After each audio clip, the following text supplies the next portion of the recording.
మేము కూర్చొని తిన్నాం. మేము 8 ఫ్యాన్లు డొనేట్ చేయించాను నేను. మళ్ళీ ఆర్ఓ వాళ్ళకి ఫోన్ చేసి ఇమీడియట్ గా ఆర్ఓ ప్లాంట్ రిపేర్ చేయాలని చెప్పిన. లాస్ట్ ఇయర్ విజిట్ చేసిన.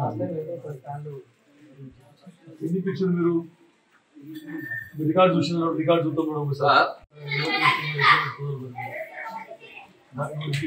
దృష్టిలో పెట్టి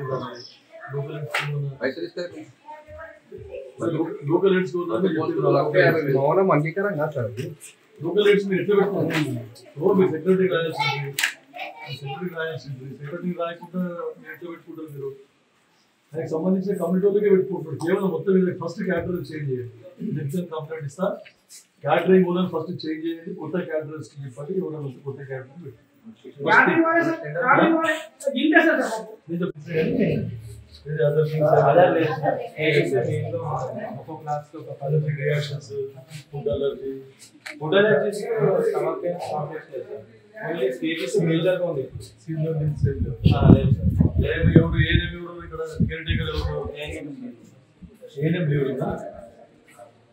సార్ ఇప్పుడు డాక్టర్ గారు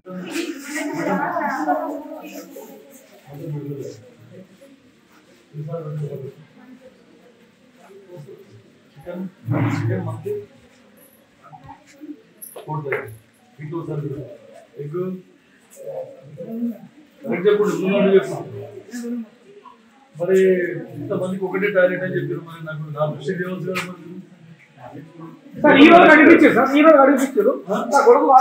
సార్ ఈ బోర్డు చూడండి సార్.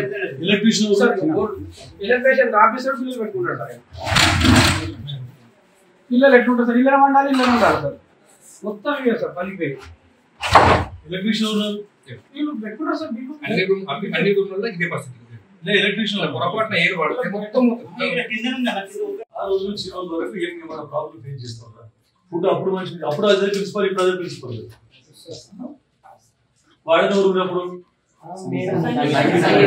ఇప్పుడు ఈయన మంచిగా ఆమె మంచిగా. జ్యోతిరావు పూలే బాయ్స్ హాస్టల్ ఏదైతే ఉందో శంకరపేటకు సంబంధించిన హాస్టల్ నారాయణఖేడ్లో అక్కడ స్థలం లేక నారాయణఖేడ్ బిల్డింగ్లో కొనసాగుతుంది. గతంలో కూడా మేము విజిట్ చేసినప్పుడు చాలా కంప్లైంట్స్ రావడం జరిగింది ఈ ప్రిన్సిపల్ అగెనిస్ట్గా. ఆ రోజు ప్రిన్సిపల్ లేకుండే వైస్ ప్రిన్సిపల్ గారు ఉండి, వైస్ ప్రిన్సిపల్గా ప్రతిభ అనే జూనియర్ లెక్చరర్ ఉండింది అప్పుడు. తర్వాత నాకు ఒక 1 month నుండి పేరెంట్స్ నాకు అక్కడ కంప్లైంట్ చేయడం జరిగింది. అన్ని దద్దుర్లు వస్తున్నాయి, చర్మ వ్యాధులు వస్తున్నాయి సార్ అని చెప్పేసి. తర్వాత డైట్ కూడా కరెక్ట్ ఫాలో అవుతలేదని చెప్పేసి. ఎందుకంటే మా ప్రభుత్వం, మా ముఖ్యమంత్రి రేవంత్ రెడ్డి గారు అయిన తర్వాత, కాంగ్రెస్ ప్రభుత్వం ఏర్పడిన తర్వాత మీకు అందరికీ తెలుసు, రెసిడెన్షియల్ స్కూల్స్లో కానీ, తర్వాత హాస్టల్స్లో కానీ, మిడ్ డే మీల్స్లో కానీ ప్రతి దాంట్లో కూడా విద్యకు ఇంపార్టెన్స్ ఇచ్చి కాస్మెటిక్ ఛార్జెస్ పెంచారు. తర్వాత మెస్ ఛార్జెస్ కూడా పెంచడం జరిగింది. అయినా కూడా ప్రత్యేకంగా న్యూట్రిషియస్ ఫుడ్ ఉండాలి, పౌష్టికాహారం ఉండాలనే ఉద్దేశంతో ఒక మెనూ కూడా ప్రిస్క్రైబ్డ్ మెనూ డాక్టర్స్ని కన్సల్ట్ చేసి, న్యూట్రిషనిస్ట్ కన్సల్ట్ చేసి ఒక మెనూ కూడా పెట్టడం జరిగింది. ఆ మెనూను, స్టాండర్డ్ మెనూను ఇంప్లిమెంట్ చేయలేదని చెప్పేసి కూడా కంప్లైంట్స్ వచ్చినాయి. రోజు ఒకటే అన్నము కిచిడి పెడుతున్నారు, సరిగా పెడతలేరు టిఫిన్స్ అని కూడా. అయితే ఈరోజు పేపర్లలో చూసిన నేను, పాపం నాకు 1 week నుంచి పేరెంట్ చెప్తే కూడా, 1 month నుంచి పేరెంట్ చెప్తే కూడా నాకు వీలు లేనందువల్ల చెప్పిన నేను మళ్ళీ మా వాళ్ళకి పోయి కూడా విజిట్ చేయమని చెప్పిన. ఈరోజు న్యూస్ పేపర్లో రాగానే వచ్చిన నేను. దాని తర్వాత వస్తే నిజంగా కూడా శానిటేషన్ చాలా ఘోరంగా ఉంది. వాళ్ళకి అడిగితే ఈరోజే ఈ శానిటేషన్ ఈరోజు కడగడం జరిగింది అని చెప్తా ఉన్నారు. గత సంవత్సరం నేను విజిట్ చేసినప్పుడు కూడా అదే పరిస్థితి ఉంటే నీళ్లు లేవని చెప్పారు. నీళ్ళు లేకపోతే వాటర్ ట్యాంక్, సింటెక్స్ ట్యాంక్లో మేము ప్రొవైడ్ చేస్తామని చెప్పినాం. దాని తర్వాత అక్కడ డైనింగ్ హాల్లో పోయి వాళ్ళ సరిగా భోజనం చేస్తే ఎక్కడ కూడా ఫ్యాన్స్ నడవలేదు, ట్యూబ్ లైట్స్ లేవు. అప్పటికప్పుడే డోనర్స్ని నేను ఐడెంటిఫై చేసి మా మున్సిపల్ వైస్ చైర్మన్ ఆయన మొత్తం అన్ని 8 ఫ్యాన్లు 8 ట్యూబ్ లైట్లు పెట్టడం జరిగింది. ఆర్ఓ ప్లాంట్ గత 3 సంవత్సరాల నుంచి కూడా పనిచేస్తలేదని చెప్పారు. వాళ్ళకి కన్సర్న్ ఆర్సీఓ వారికి మాట్లాడి ఇమ్మీడియట్గా దానికి సంబంధించిన ఫండ్స్ రిలీజ్ చేసి రిపేర్ చేయమని చెప్పిన. అది ఇప్పుడు రన్ అవుతా ఉంది, రిపేర్ చేసి. మళ్ళీ ఇప్పుడు స్కూల్లో పోయి చూస్తే పరిస్థితి ఫ్యాన్లు సగంకు సగం ఫ్యాన్లు నడుస్తలేవు, సగంకు సగం ట్యూబ్ లైట్ నడుస్తలేవు. శానిటేషన్ మొత్తం ఘోరంగా ఉంది. ఆర్సీఓ గారిని, ప్రిన్సిపాల్ గారిని అడిగితే ప్రిన్సిపాల్ ఏదో డిఫెండ్ చేసుకునే ప్రయత్నం చేస్తూ ఉన్నారు. రికార్డ్స్ మటుకు కరెక్ట్గా మెయింటైన్ చేస్తున్నారు, ఎందుకంటే అక్కడ ఏమి కనపడకుండా. ఈ ఆర్సీఓ గారు అయితే ఏమంటలేరు మరి, ఎందుకో మరి ఆర్సీఓ గారికి అడిగితే కూడా ప్రిన్సిపాల్ మీద ఒక్క యాక్షన్ కూడా తీసుకుంటలేరు. మళ్ళీ ఇంగ్లీష్ టీచర్ డెప్యుటేషన్ పోయింది అని చెప్తే అవును సార్ పై అధికారులతో వచ్చింది మాకు అంటే పై అధికారులతో వస్తే ఇక్కడ టీచర్ల కొరత ఉన్నప్పుడు మళ్ళీ నువ్వు టీచర్ల కొరత ఉన్నప్పుడు మళ్ళీ ఉన్న టీచర్లను డెప్యుటేషన్ పంపొద్దు. నేను డిఓ గారికి కూడా అదే రిక్వెస్ట్ చేసిన, మన డైరెక్టర్ స్కూల్ ఎడ్యుకేషన్ అదే రిక్వెస్ట్ చేసిన. నారాయణ ఖేడ్కి ఇప్పుడే మా ముఖ్యమంత్రి అయిన తర్వాత టీచర్ అపాయింట్మెంట్ అయిన తర్వాత 75% టీచర్లు అవైలబుల్ ఉన్నారు, ఇక్కడ ఫుల్ఫిల్ చేయబడ్డారు.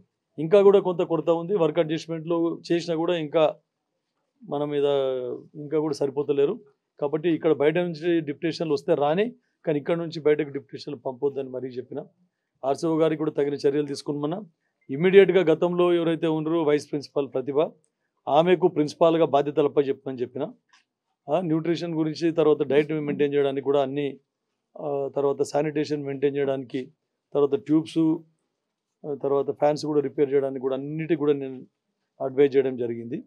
ఇమ్మీడియట్గా ఛార్జ్ ఇచ్చేసి ప్రిన్సిపల్కి లెక్చరర్గా పనిచేస్తే చేయని, లేదంటే మళ్ళీ ఎక్కడైనా ట్రాన్స్ఫర్ చేసి చెప్పాలని చెప్పేసి కూడా పై అధికారుల దృష్టి కూడా నేను తీసుకొని పోతా. ఇంకొకటి వాళ్ళు ఇంకో కంప్లైంట్ ఏమొచ్చిందంటే ఇక్కడ వాచ్మెన్లు వాళ్ళందరూ, తర్వాత క్యాటరింగ్ వాళ్ళు, లోకల్ వాళ్ళు ఒకటే కుటుంబానికి సంబంధించిన వాళ్ళు పెట్టుకుంటున్నారని చెప్పేసి దానివల్ల కూడా ప్రాబ్లం అవుతున్నది. ఇప్పుడు పిల్లలకు భయపెడుతున్నారు, వాళ్ళు చెప్తున్నారు సార్ మాకు భయపెడుతున్నారు సార్ అని చెప్పేసి చెప్తా ఉన్నారు. ప్రిన్సిపాల్ గారికి అడిగితే అట్లాంటిది ఏం లేదన్నాడు. కానీ ఆయన ప్రిన్సిపాల్ ముందర ఏం చెప్తలేరు, ప్రిన్సిపాల్ లేకుంటే అన్ని పిల్లలందరూ కూడా కంప్లైంట్ చేస్తూ ఉన్నారు. ఈరోజు మహాత్మా జ్యోతిబా పూలే నారాయణఖేడ్లో ఉన్నటువంటి ఈ పాఠశాలను సందర్శించడం జరిగింది. న్యూస్ పేపర్లో వచ్చినటువంటి ఈ స్కేబీస్ వ్యాధికి సంబంధించినటువంటి న్యూస్కు సంబంధించి ఇక్కడికి వచ్చి ఎంక్వైరీ కోసం రావడం జరిగింది. ఇక్కడ పిల్లలతోటి, పేరెంట్స్ తోటి మాట్లాడడం జరిగింది. ఇక్కడ ఉన్నటువంటి సమస్యలన్నింటినీ కూడా గౌరవ ఎమ్మెల్యే గారు కూడా ఇక్కడ ఈ స్కూల్ని సందర్శించి ఇక్కడ ఉన్నటువంటి సమస్యలు ఇవన్నీ కూడా పేర్కొనడం జరిగింది. ముఖ్యంగా గవర్నమెంట్ డైట్ ఛార్జెస్ ఇంక్రీజ్ చేసిన తర్వాత ఈ మెను అనేటువంటిది ఖచ్చితంగా పాటించేలా మేము చర్యలు తీసుకుంటున్నాం. దానికి సంబంధించి రోజువారీ రిపోర్ట్ కూడా తెప్పించుకుంటున్నాం. ఇక్కడ పేరెంట్స్ కూడా మరి డిప్యూటీ వార్డెన్ కూడా బాగా పనిచేస్తున్నారని కూడా చెప్పినారు. పిల్లల్ని అడిగినప్పుడు కూడా మెను అయితే పెడుతున్నారని చెప్పారు పిల్లలు.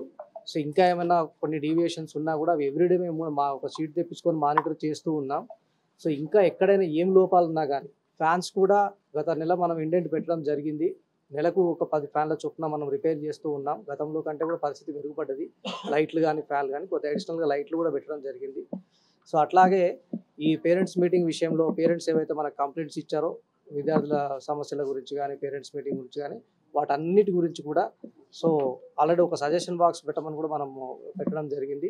అవన్నీ కూడా ఎప్పటికప్పుడు మానిటర్ చేస్తూ ఇక్కడ ఈ లోపాలకు ఎవరు కారణమైన వాళ్ళ మీద మాత్రం ఖచ్చితంగా చర్యలు తీసుకుంటాం. వాటికి వెనుక పోయేది లేవు. మేము ఎప్పటికప్పుడు రిపోర్ట్స్ హెడ్ ఆఫీస్కి పెట్టడం జరుగుతుంది.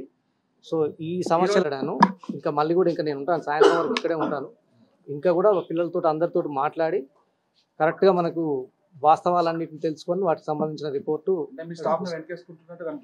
లేదండి, స్టాఫ్ని వెనకేసుకోవడం ఏమీ లేదు. నేను చెప్తున్నాను కదా, ఎవరు ఇట్లాంటి మనకు కావాల్సినటువంటి మెరూన్ కానీ గజ్జి తామర సమస్యతో ఉన్నారు అనేసి వస్తే మేము అదే అది కరెక్టా కాదా ఇన్ఫర్మేషన్ తెలుసుకోవడానికి వచ్చాము. మా ఇన్స్పెక్షన్ లో ఏమేమి తెలియదంటే కొంతమందికి అంత ఎక్కువ కాదు కాబట్టి, కానీ కొంతమందికి అయితే సమస్య ఉంది. దాన్ని చూసి మేము హైయర్ అఫీషియల్ కి ఇన్ఫార్మ్ చేసి దానికి కరెక్ట్ గా ట్రీట్మెంట్ ఇవ్వాలని. వ్యాధులు ప్రభావానికి కారణం ఒక్కరికి వస్తే అది స్ప్రెడ్ అవుతుందండి. అది కొంచెం వాటర్ అంటే క్లోత్స్ నుంచి స్ప్రెడ్ అవుతుందండి. ఒక పిల్లలకు వచ్చి అది వాళ్ళు దుడ్డ వల్ల పోతుంటారు కదా, అది కొంచెం స్ప్రెడ్ అవుతుంటుంది. అది అంతే అండి. కంటామినేషన్ అంటే వాటర్ కంటామినేషన్ అంటే క్లోత్స్ పిండుతుంటారు కదా, దానివల్ల కొంచెం కంటామినేషన్ అవుతుంది. కానీ దేనివల్ల అయితే కాదు, పిల్లల నుంచి పిల్లలు స్ప్రెడ్ అవుతుంది. పరిశుభ్రత ఉందా? అంతా పరిశుభ్రంగానే ఉంది. ఎన్ని బాత్రూమ్ ఇక్కడ ప్రతి కార్నర్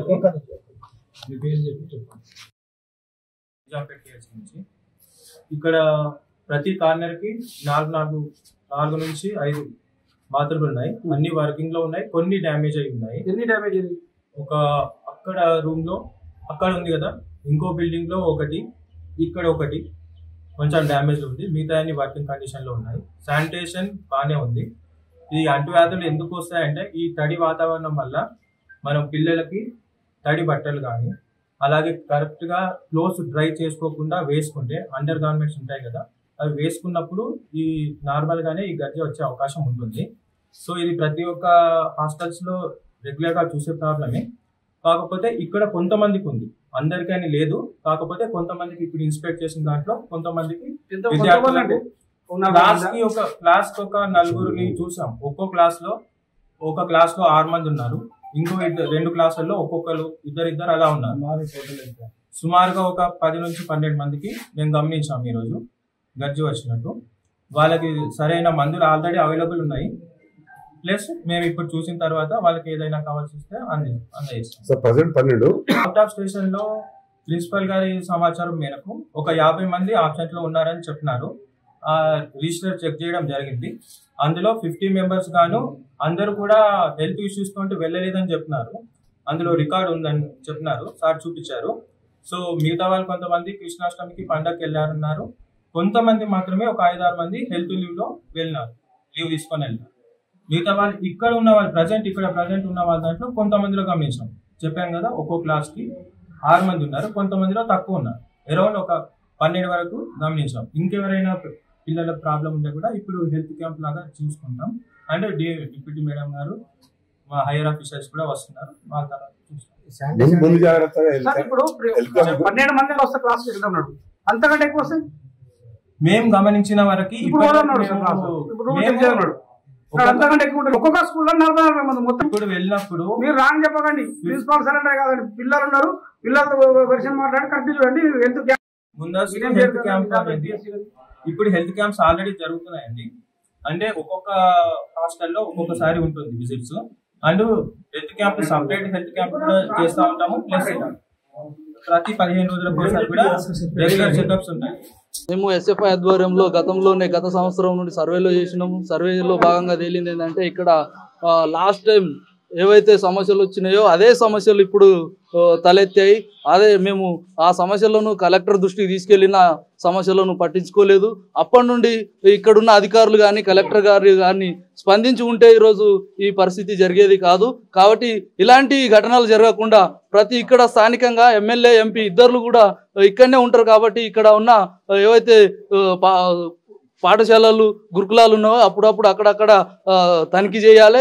ఇలాంటి సమస్యలు జరగకుండా చూడాలి. ఇక్కడ పిల్లలకి ఏంటంటే ఈరోజు ఎమ్మెల్యే సార్కు చెప్పకపోయినా పిల్లలు ఈరోజు మనకు చెప్తా ఉన్నారు. ఈరోజు టిఫిన్కు సంబంధించింది మొత్తం నీళ్ళ చారే పెడతా ఉన్నారు, చట్నీ అనేది మనం చూసిన పరిస్థితే లేదని చెప్పేసి చెప్తా ఉన్నారు. కాబట్టి ఇలాంటి సమస్యల పైన ఈరోజు ఆర్సీఓ గారు ఉన్నారు. ఆర్సీఓ గారు ఇక్కడున్న సిబ్బందిని ఎన్నుకొస్తున్నటువంటి పరిస్థితి ఉందని చెప్పేసి ఎమ్మెల్యే గారే చెప్తా ఉన్నారు. కాబట్టి ఇలాంటి సమస్యలను ఇంకోసారి రాకుండా తలెత్తకుండా చూడాలంటే ఇప్పుడు ఈ విధంగానే ఈరోజు అన్ని పాఠశాలలు సందర్శించి అన్ని విద్యా సంస్థలను సందర్శించి ఈరోజు తనిఖీలు చేయాలని చెప్పేసి చెప్తా ఉన్నాము. అదేవిధంగా ఈరోజు మధ్యాహ్నం భోజనం సంబంధించింది కేవలం వంకాయ సోరకాయ లాంటిది మాత్రమే రిపీటెడ్గా పెడతా ఉన్నటువంటి పరిస్థితి ఉంది. అదేవిధంగా అన్నంలో పురుగులు అవన్నీ వస్తూ ఉన్నాయని చెప్పేసి పిల్లలు మా దృష్టికి తేవడం జరిగింది. ఈ విషయం పైన ఎమ్మెల్యే గారికి కూడా ఈరోజు మనము మెమోరాండం ఇవ్వడం జరిగింది. ఈ సమస్యల పైన చర్యలు తీసుకోవాలని చెప్పేసి ఎస్ఎఫ్ఐగా డిమాండ్ చేస్తా ఉన్నాం.